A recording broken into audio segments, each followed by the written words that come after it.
Well,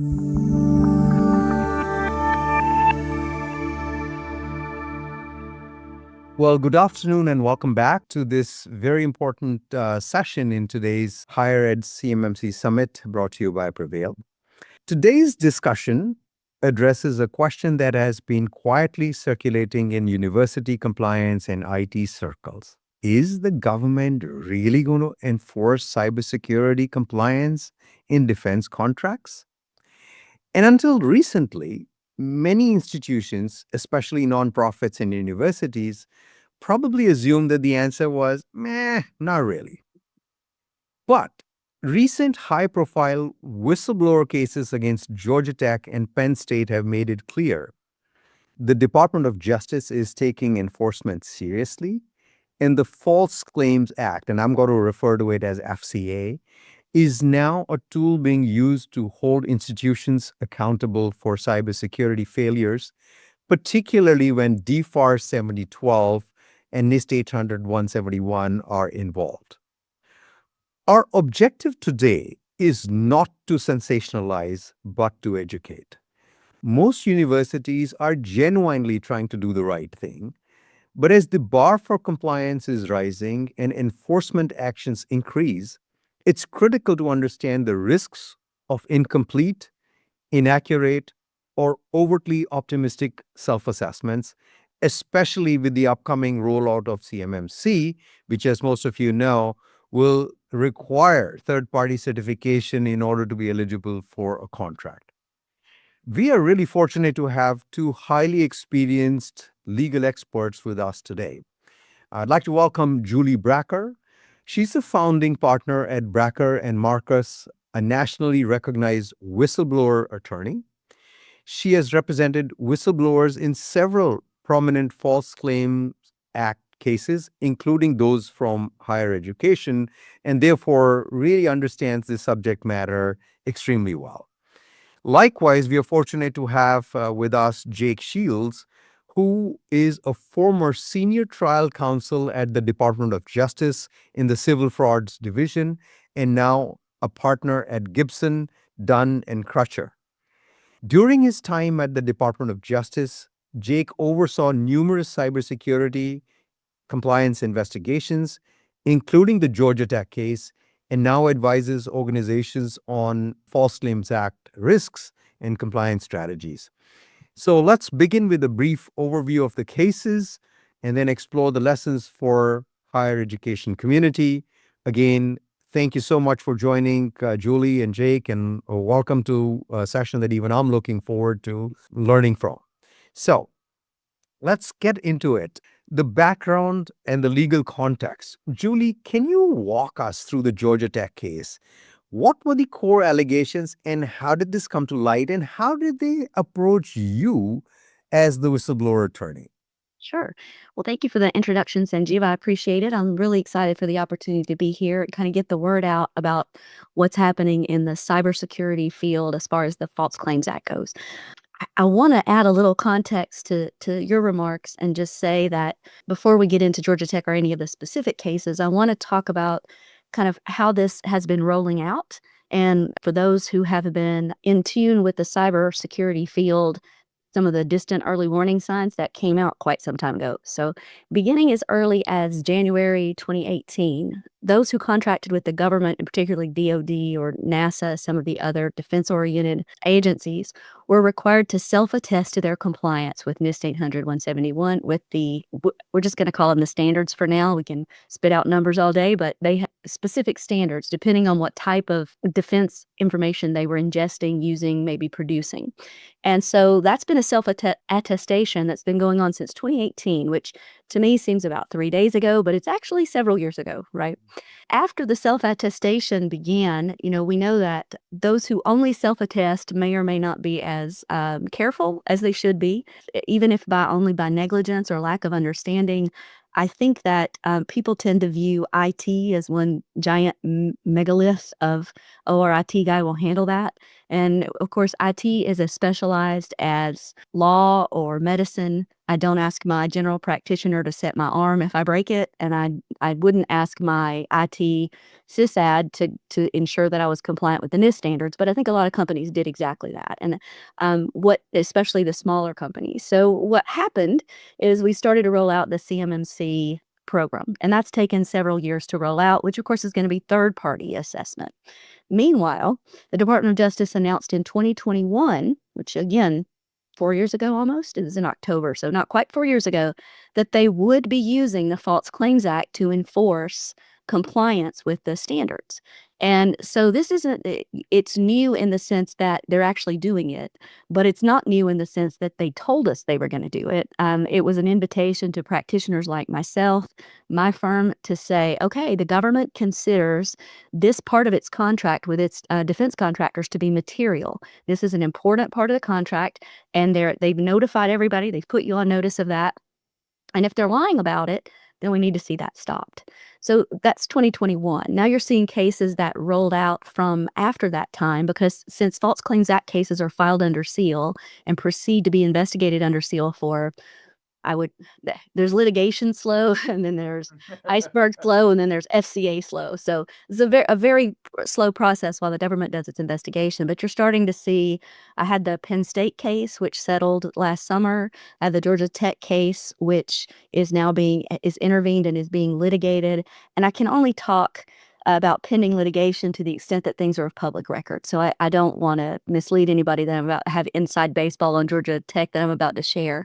But I can tell you I have several dozen of these cases, not all against higher education, some also against defense contractors, grantees. What they have in common is they promised the government, if you give us this contract, we'll secure your information.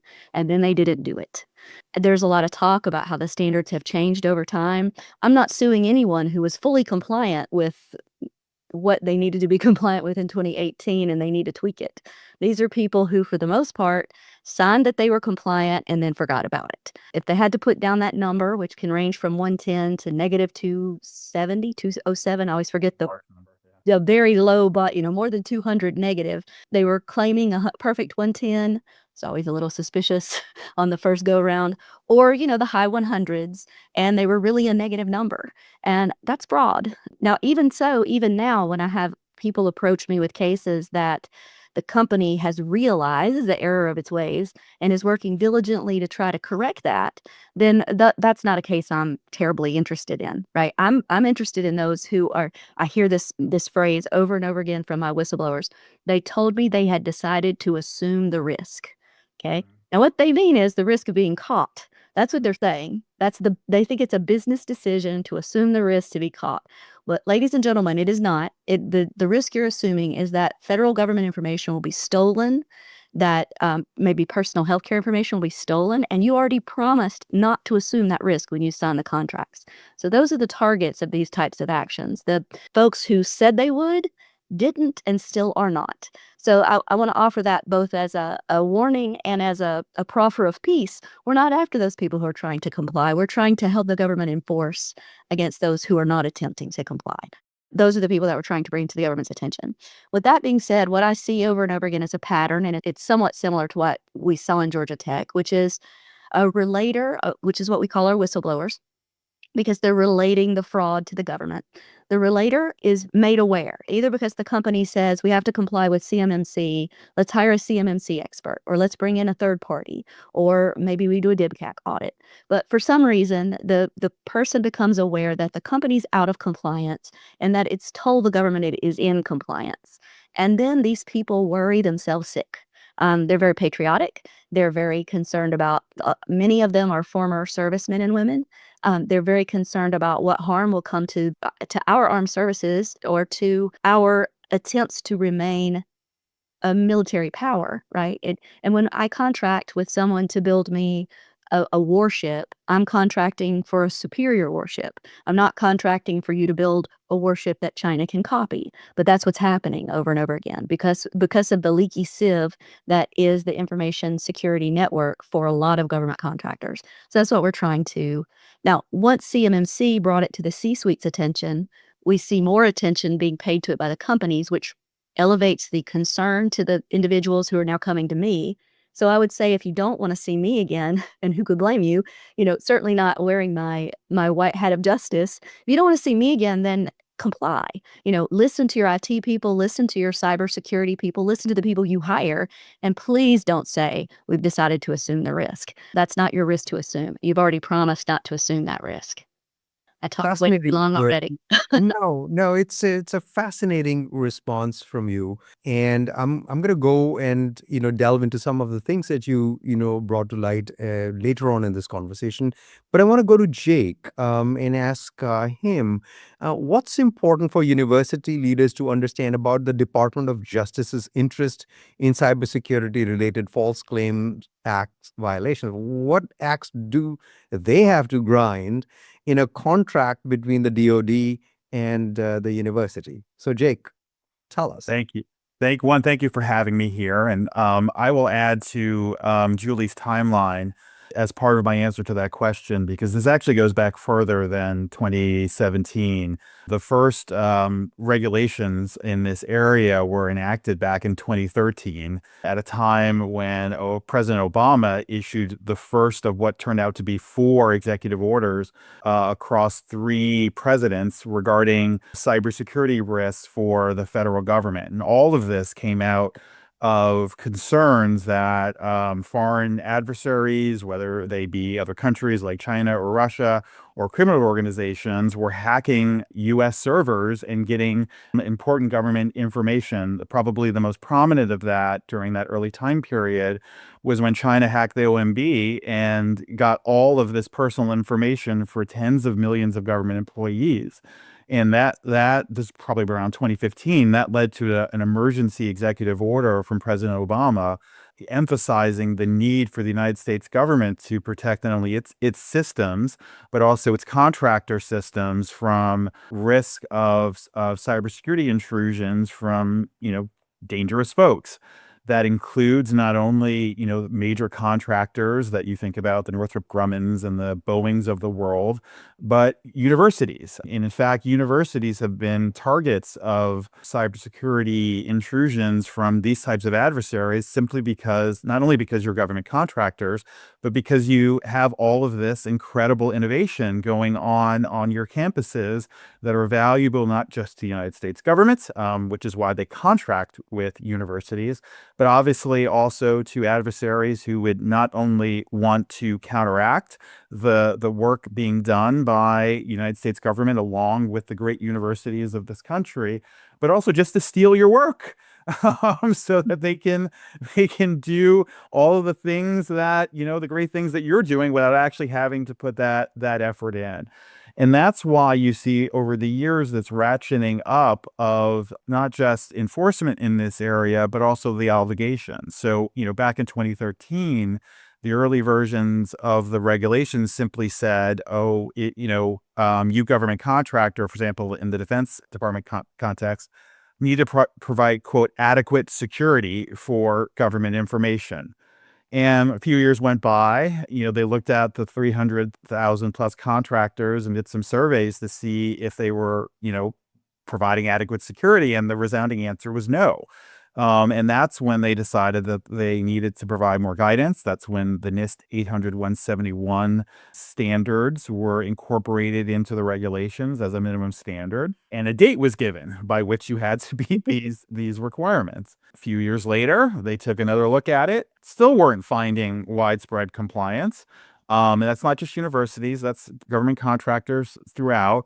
And that's when they put in the obligation for the score, right? The obligation for you as a contractor to make an affirmative representation to the federal government about the status of your compliance.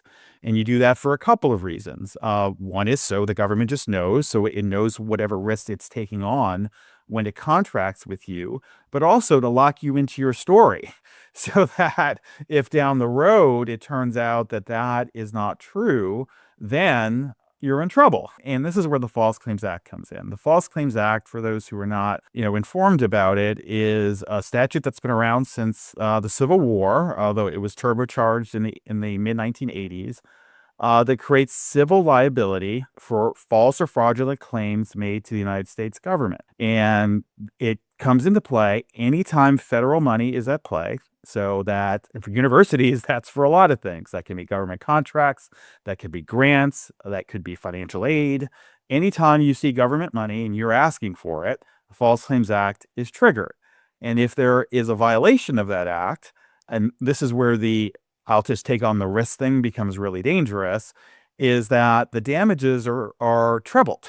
So it's not that, a typical breach of contract, oh, I didn't do it, maybe I get caught and I just have to do the thing that I was supposed to do in the first place. It's that times 3. Plus, whatever penalties that the statute allows for per claim penalties, which can at this point, they think the per claim amount is between 14 and 28,000. So if you get one of those and you have a lot of claims, the number, gets bigger and bigger and bigger. And the reason why it's structured like that is to scare contractors and other entities who engage with the government away from taking on, the we'll see what happens type of risk. There's a old Supreme Court case talking about square corners, that when you contract with the government, you don't push the line. You stay 100 feet away from the line. Otherwise, you risk not just getting an investigation, which is itself an expensive proposition, but liability that is punitive in nature. And part of the reason why it's punitive in nature is to scare people off. The government cannot enforce every instance of a violation, which is why sometimes folks take the risk. But if they catch you, they're going to really make you pay. And so this is the reason why in 2021, the Department of Justice started the Civil Cyber Fraud Initiative and focusing on using the False Claims Act as a way of encouraging compliance. This is an area where it's easy to think it's really just about money, because the money can be very large in these resolutions, but it's really about encouraging compliance. And particularly the cybersecurity area, the risks to the government and honestly the risks to you as a university are quite substantial. And that's why you've seen, increasing enforcement in this area, which I fully expect to continue. So let's summarize this thing, what you've just highlighted so eloquently. It's that, DFAR 7012 is a clause in a government contract. It's part of the contract that the university signed, which says that I'll protect CUI using NIST 800-171. And if you don't fulfill that material clause and lie about it or misrepresent it through your SPRS score, then the DOJ says, okay, I'm going to go take a look at this thing. And then there's punitive consequences intentionally built into Correct. to getting you. So let's go deeper into this. Julie, you briefly touched upon, whistleblowers. Who are they and what motivates them? So tell us a little bit more about that. And what should universities be doing internally to create a culture where the concerns of the whistleblowers are addressed before becoming legal issues? That's a terrific question, and I'm happy to respond to it. I would say, as I alluded to before, my whistleblowers, for the most part, are not in this for the money. If they are, I would tend to steer them away and not represent them. Number one, that's a big old question mark. There is certainly every whistleblower does not have a recovery under the False Claims Act. So the first question is, there might not be one. When it comes to suing universities in particular and research institutions, if they're arms of the state, then the whistleblower would face an additional hurdle in receiving any relator share for having brought that to the government's attention. So, for example, in our Penn State case, I told my whistleblower from the get-go, you may not see a penny for this. This is not, and he still felt very, very strongly that we needed to make the government aware, because he was very concerned about the information that was at risk that he was concerned about. And this is all publicly available and part of our complaint. This is in his mind very important stuff that was at risk. So what motivates them? I think there's a healthy dose of fear, either of bad actors. I talk to people on the daily who are worried about the breach. maybe a breach hasn't happened yet, but they're so worried that it's going to happen and that it won't get, I can't write fast enough for them because they're very worried that, the breach will come before I'm able to get this handled. I've also been told by my cybersecurity friends, and rather than lawyer friends, that if you don't think you've been breached or you don't think someone's attempted a breach, you probably don't have very good audit records. So there's also the fear that who knows what's happening because we don't even have our system properly set up to monitor what kind of attacks are going on the system. So fear for the country, fear for the data that they're supposed to protect, fear for their jobs that they're going to be scapegoated when it comes to light that it hasn't been done. Patriotism is a big motivator. And frustration because I think, like I said, we tend to think of, and I can say this because my husband has been in IT for 30 years. He's now a data privacy and cybersecurity attorney, but I spent many years as a +1 to many an IT event. And IT is kind of its own little silo in most companies. They're the guys who make the computers go. We don't understand it. We don't want to understand it. I take my car for an oil change. I don't want them to tell me the ins and outs of how the motor works. I just want to make sure that when they are done, it runs smoothly and I don't have any issues. And that's kind of how many companies treat their IT staff. So when IT staff says, I don't know this NIST 800-171. I know there's like a whole field about that, but it's not my field. That's what I think if universities and all institutions were more aware of the concerns that are being raised by their IT staff, I think that would go a long ways towards alleviating their fears that they're about to be scapegoated, that there's about to be a breach, that no one's paying attention. I think the ones who are listened to by their institutions are much less likely to seek out help from me. Of course, when they get fired for complaining because it's not done, then they're going to find a lawyer and then they're going to find me. It's not a mystery, really. Right. So retaliation is a terrible idea. If you have someone who is a disgruntled employee, try to figure out why, listen to them. It goes against the grain to some degree. Companies want to keep things close to the vest, but explain it to them. If you want to diffuse someone becoming a whistleblower, say, we hear you. We know we want it done now. This is the way we're going to phase it in. This is how we're going to make this happen. And no, it's not this quarter, but here's how it's going to happen. Because even if they seek me out, they're going to share that with me. And that's going to be helpful for me to decide whether that's a case that we want to take. Because it says a lot about their mindset. And again, we're not after the would-be good actors, even if they've been negligent thus far. I'm trying to find those people who are just digging their heels in and refusing to comply and still taking government money and government information and putting it at risk. Now, I'll say that a unique fact about the UARCs and universities as they conduct research is that it tends to be very balkanized. So I spent a little while working for Vanderbilt University before I went back to law school, and I worked on several NIH grants. And, the principal investigator is the king of the grant and knows, they obtain the money. They're in charge of the grant. They structure it. They hire the IT folks. And I know that there's this balkanization in many research institutions. And I think the government's complaint and intervention, as well as our complaint, makes it very clear that there was we allege a lot of balkanization type behavior at Georgia Tech, where there is a university policy, but it's up to each lab to decide how they're going to implement that and whether they're going to implement that. And I think if you are a trustee in a position of trust with a university, a research system, you need to be very careful about that. It is not, if you're the institutional signatory, it's on you, not on the principal investigator, to make sure that the various labs are complying with what you are suggesting be done.